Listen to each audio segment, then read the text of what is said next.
कि उन सुखदेव जी महाराज का जन्म कैसे हुआ। तो एक सुंदर ही कथा आती है। समय तो कम है लेकिन फिर भी हम उस कथा को तो सुना ही देते हैं।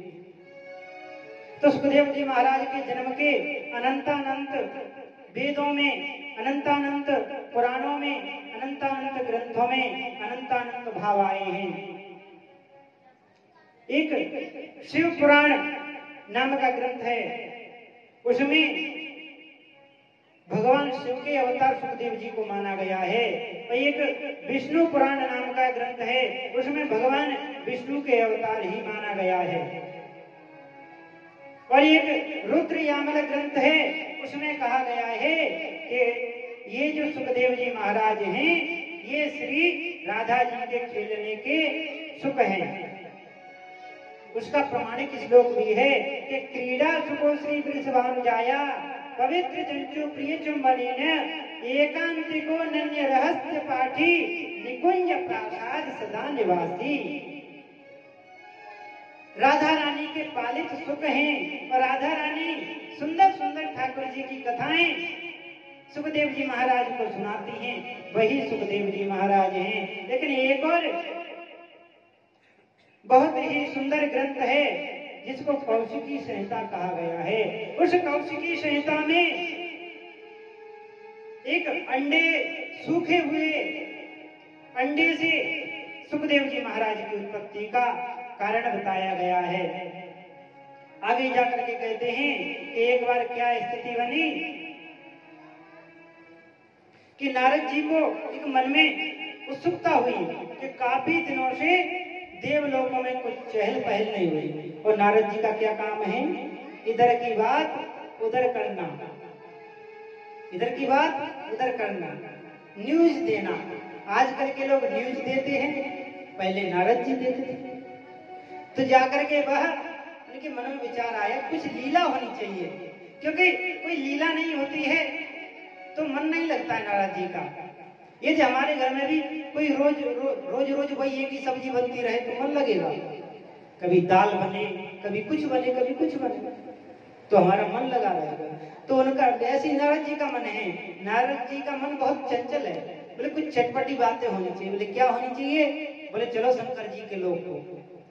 अब कथा ऐसी बनी कि शंकर जी उस समय समाधि में लगे हुए थे। बोले ये अच्छा काम बना। बोले मैया हमारी घर पे है, अब तो कुछ ना कुछ लीला हो करके ही रहे।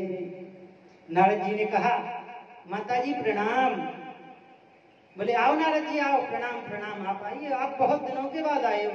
बोले कि हाँ ऐसा ही है माता, आजकल देवलोक का काम बहुत ज्यादा बढ़ गया है, इसलिए मुझे आने में समय लग जाता है। तो बोले कि आने का कारण कोई?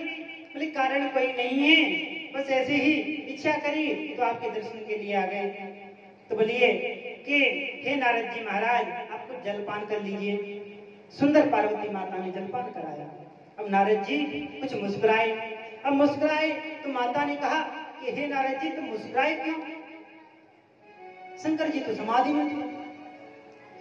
बोले तुम मुस्कुराए क्यों? बोले रहने दीजिए माता जी। बोले नहीं नहीं कुछ बात तो होगी। बोले कोई बात नहीं है। बोले कि कोई तो बात है। बोले आप ये शंकर जी को देख रही हो समाधि में बैठी हैं? बोले हाँ। बोले इनके गले में जो माला डली है मुंडों की, ये मुंडों की माला किसकी पता है आपको? बोले नहीं पता। बोले तो पता करो।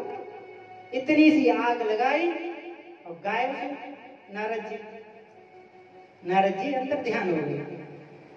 अब मैया के मन में एक ही बात, बोले ये जो सारी जो प्रतिमाएं जो मुंडों की माला डली है सबके मुंडों के मुख एक आकृति के क्यों हैं? अंत में जाकर के उन्होंने शंकर जी को जगा ही दिया, क्योंकि कि कभी किसी सोते हुए व्यक्ति को जगाना नहीं चाहिए। लेकिन उसका एक उपाय है कि सामने वाला व्यक्ति सो रहा हो तो उसके जाकर के चरण दबा दो, वो अपने आप से गिर जाएगा। माता जी ने जाकर के चरण दबाए, शंकर जी नहीं उठे। माता जी ने और जोर से दबाए, फिर भी नहीं उठे। अब पार्वती मैया ने थोड़ा सा और जोर लगा दिया तो शंकर जी की एक साथ समाधि खुली। बोले क्या हुआ हे देवी, क्या हुआ, क्यों जगाया मेरे को समाधि से? मैं हरि का भजन कर रहा था। बोले तुमको हरि के भजन की पड़ी है और हमारी यहाँ पे लंका लगी पड़ी है। बोले क्या हुआ? बोले कुछ हुआ तो नहीं है, हमें एक बात बताओ। बोले क्या? बोले आपके जो गले में ये रुंडों की माला है, ये किसके मुंडों की माला है, किसके शीश है? बोले पार्वती तुमको नहीं पता? बोले आपने बताया कब था? बोले ये तो तुम्हारे ही सिर हैं। अब बताइए, माता के मन में उल्टी घड़ी चल गई। तो जब उल्टी घड़ी चलेगी तो क्या होगा? 12 की जगह 6 आकर के बज जाएंगे। अंत में क्या हुआ? माता ने कहा वाह शंकर जी, मैं इतनी बार मर गई कि तुम्हारे गले की माला बन गई और तुम जिंदे के जिंदे बैठे हो। इसका क्या कारण है? इसका कारण बताओ, नहीं तो हम चली आज से तुम्हारी भांग घुटना बंद।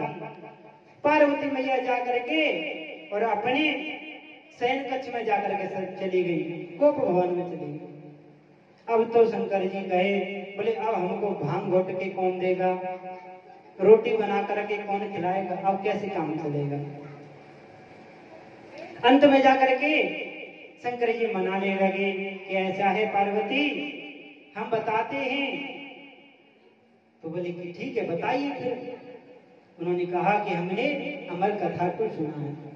बोले वाह जी वाह, तुम हमसे इतना द्वेष करते हो कि अमर कथा तुमने अकेले ने सुन ली, हमको नहीं सुनाई, हमको भी सुनाइए वो अमर कथा क्या है। आप तो जो है हम हर बार मर जाते हैं, तो तुम एक भी बार नहीं मरते हो। उन्होंने कहा चलो ठीक है, वैसे पार्वती आप जिद कर रही हो तो मैं सुनाने के लिए जा रहा हूं, लेकिन वैसे यह आपकी जिद ठीक नहीं है, क्योंकि कि कोई भी वाणी, कोई मंत्र दिया जाता है किसी व्यक्ति को तो बहुत सोच समझ करके दिया जाता है, वो इसका पालन करेगा कि नहीं। लेकिन जो माताएं होती हैं वो सहज हृदय होती हैं, कहीं की बात कहीं जाकर के कह देती हैं, कह देती है कि नहीं। तो इसलिए अब सभी को यदि अमर कथा का पान हो गया तो सब लोग अमर हो जाएंगे। माताओं के हृदय में कोई बात टिकती नहीं है। बोले ये पार्वती तुम जिद कर रही हो इसलिए सुना रहा हूं, कहीं कोई अनर्थ ना हो। लेकिन लीला तो वैसे ही होती है माताओं जैसे ठाकुर जी को पसंद होती है। तेरी मर्जी के बिना हे मद मंगल मूल और पत्ता तक खिलता नहीं, खिले न कोई फूल। हे ठाकुर जी महाराज, उस ठाकुर जी महाराज की मर्जी के बिना पत्ता तक नहीं हिलता। लीला तो वैसे ही होती है जैसे हरि को मंजूर होती है। उन्होंने वीरावान जंगल में चले गए जहां पर पशु पक्षी आदि कोई नहीं रहता है। इस स्थान पे जाकर के शंकर जी विराजमान हुए और जैसे ही विराजमान ऐसे स्थान पे जाकर के हुए तो अमर कथा प्रारंभ कर दी। और जैसे ही अमर कथा प्रारंभ कर दी तो पार्वती ने एक अध्याय सुना और वह हुंकारे भरने लगी। और हुंकारे किस प्रकार से भरती हैं? ओम ओम। तो अंत में क्या हुआ, जैसे ही अमर कथा सुनने लगा तो एक वृक्ष के एक खोपड़े में एक सुख का बच्चा वहां मरा हुआ पड़ा था, सूखा हुआ अंडा पड़ा था, वह जीवित हो गया, वह भी ओम ओम करने लगा। आगे जाकर के भजन सुनेंगे एक सुंदर सा। भोले बाबा के